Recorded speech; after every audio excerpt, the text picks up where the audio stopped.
Hospital refused to treat a veteran without ID. 5 minutes later, the VA director walked into the ER.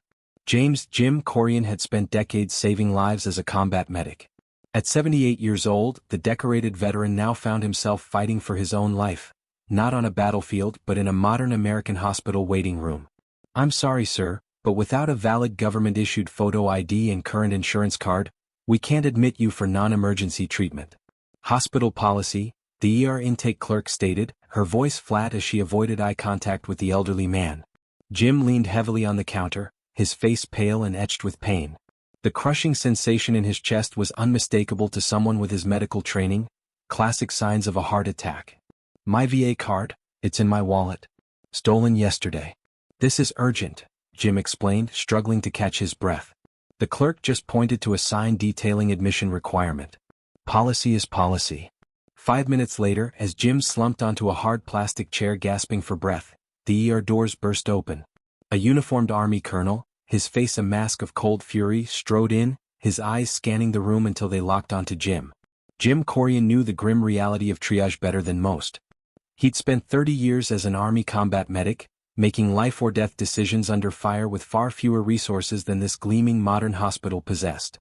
The irony wasn't lost on him that after saving countless lives, his own might be lost to paperwork.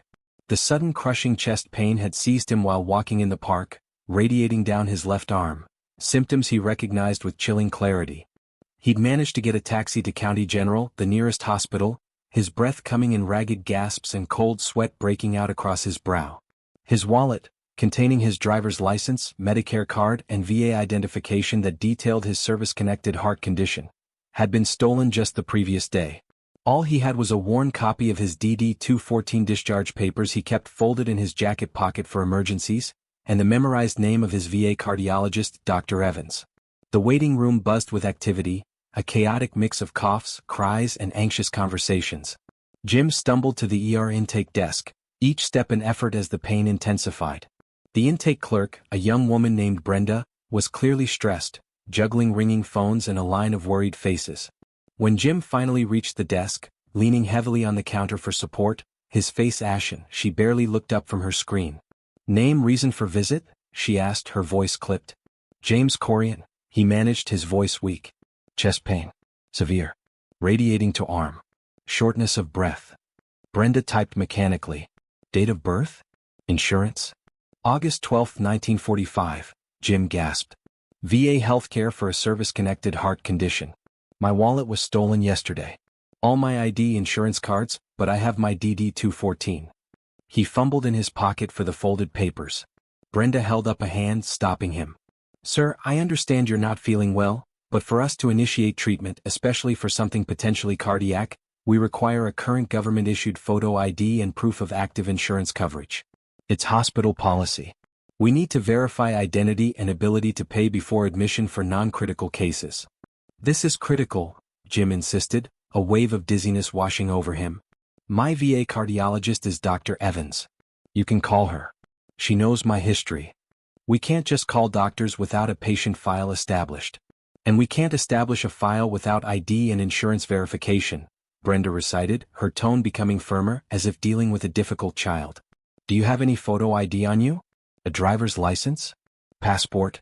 "I told you my wallet was stolen," Jim repeated, frustration mixing with growing fear. "But the DD-214 shows my service, my social security number. You can verify me through the VA system." He pushed the worn papers across the counter. Brenda glanced at them dismissively. "This isn't photo ID, sir, and it doesn't confirm current insurance eligibility. Our system requires a scannable card or direct electronic verification from an insurer." A supervising nurse, Ms. Henderson, older and more experienced but equally harried, overheard the exchange and came over. "What's the issue, Brenda?" Brenda quickly explained, emphasizing, "No photo ID, no insurance card, claims chest pain but is stable and talking." Ms. Henderson gave Jim a cursory glance, the kind that assessed external presentation more than internal distress. She saw an elderly man, slightly disheveled from his ordeal, clutching his chest but not screaming or thrashing. "Sir," Ms. Henderson said, her voice professional but cool, "Brenda is correct. We have strict admission protocols, especially with the cost of cardiac care. Without verifiable ID and insurance, We can only provide basic stabilization if you are actively collapsing. Since you are conscious and able to communicate, you'll need to provide the required documentation, or you can choose to be seen as a self-pay patient, which would require a substantial upfront deposit. A deposit? Jim was aghast. I need medical attention, not a financial assessment. I served this country for 30 years. My healthcare is covered by the VA for this exact condition. His voice rose slightly, drawing curious glances. Please just call Dr. Evans at the VA hospital. Her number is... Ms. Henderson cut him off. Sir, raising your voice won't change hospital policy. We cannot treat you without proper identification and insurance verification unless it's an immediate life or death stabilization. You appear stable. Here is a list of urgent care clinics in the area. Perhaps they have different intake requirements. Or you can try to contact your insurance provider or the VA yourself from the waiting room to obtain electronic proof. She offered him a generic hospital information pamphlet. The message was clear. No ID, no insurance card, no immediate care beyond the most superficial assessment, regardless of his symptoms or his service. Jim felt a profound sense of betrayal. He, a combat medic who had saved countless lives under the most horrific conditions, was being denied care in a modern American hospital because of a stolen wallet and inflexible bureaucracy. He took the pamphlet, his hand trembling with a mixture of pain and fury. He turned away from the desk and sank heavily into one of the hard plastic chairs in the crowded waiting room, each breath a struggle, the crushing pain in his chest a terrifying reminder of his vulnerability. He fumbled for his old cell phone, his vision blurring slightly. He needed to call someone. But who? 911 again felt redundant. He was already in an ER. Dr. Evans? He doubted she could cut through this red tape from afar. Then he remembered another number, one he hadn't used in years. A direct line to the current commander of his old unit, Colonel David Sterling, whom Jim had mentored when Sterling was a young lieutenant. It was a long shot, a desperate measure. With fumbling fingers, Jim found Colonel Sterling's number and dialed. It rang 3 times before Sterling's crisp, familiar voice answered. Sterling. Colonel. It's Jim Corian, sir. Jim gasped, his voice weak. Jim? Sergeant Corian? What's wrong? You sound terrible. At County General ER, sir. Chest pain, bad. They won't treat me. No ID. Wallet stolen. VA patient.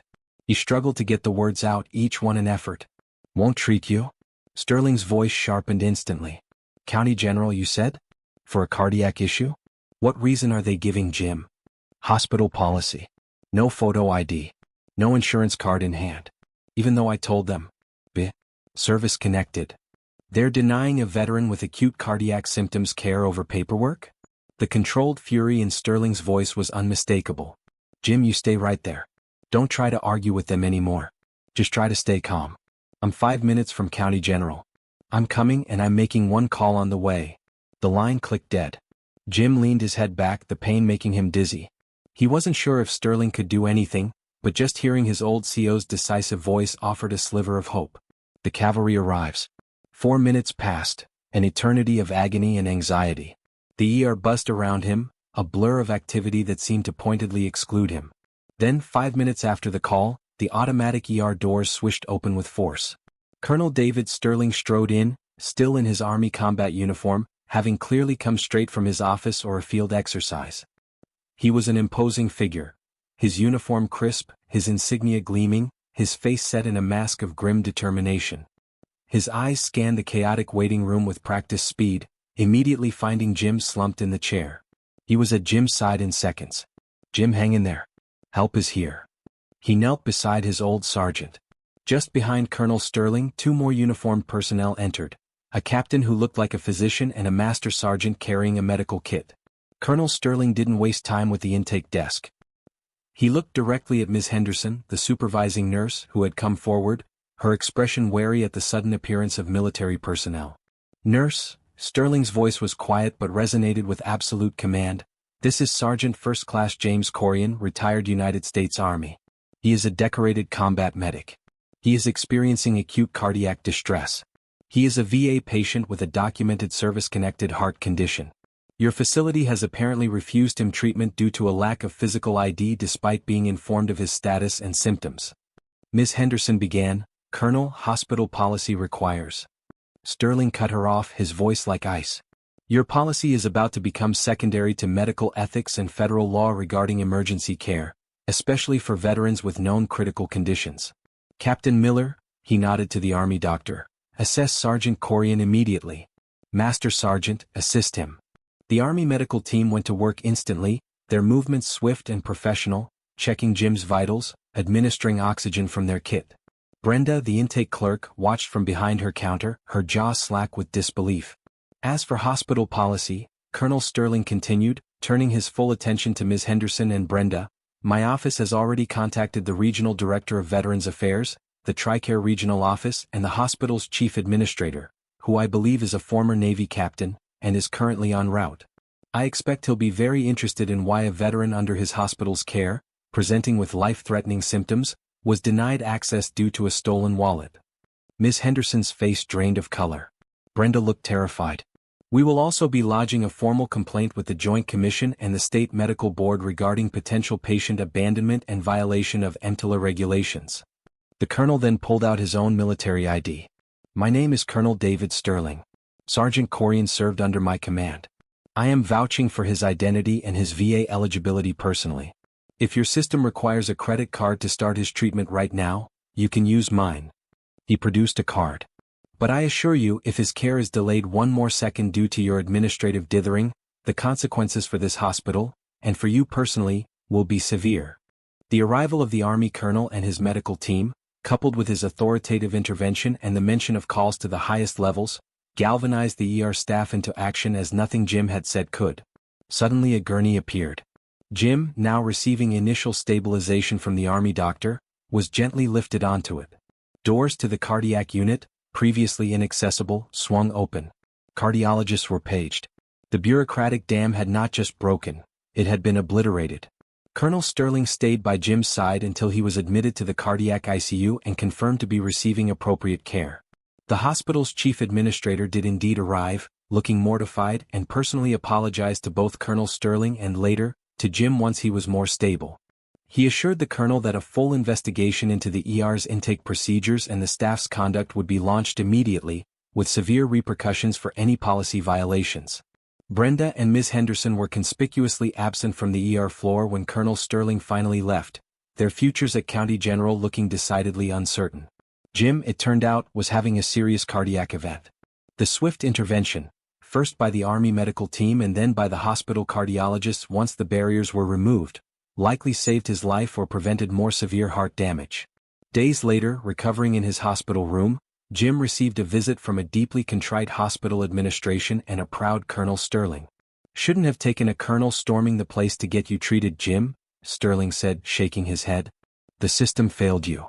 Jim, weak but smiling faintly, managed, You didn't fail me, sir. Never did. The incident at County General ER led to a significant overhaul of their intake policies, especially concerning veterans and individuals unable to produce immediate ID in emergency situations.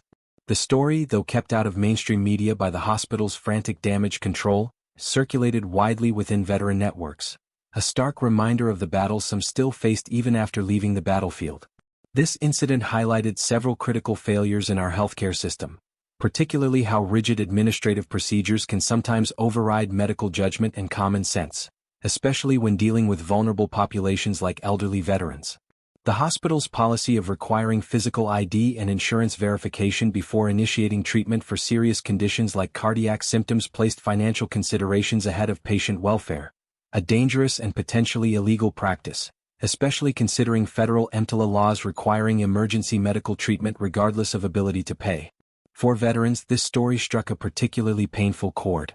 After serving their country and being promised lifetime health care for service-connected conditions, many found the story of Jim Corian all too familiar, healthcare access blocked by bureaucratic hurdles rather than medical necessity.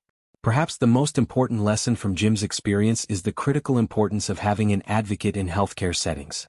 Without Colonel Sterling's intervention, Jim might have suffered severe consequences or even died in that waiting room, despite being just feet away from life-saving equipment and expertise.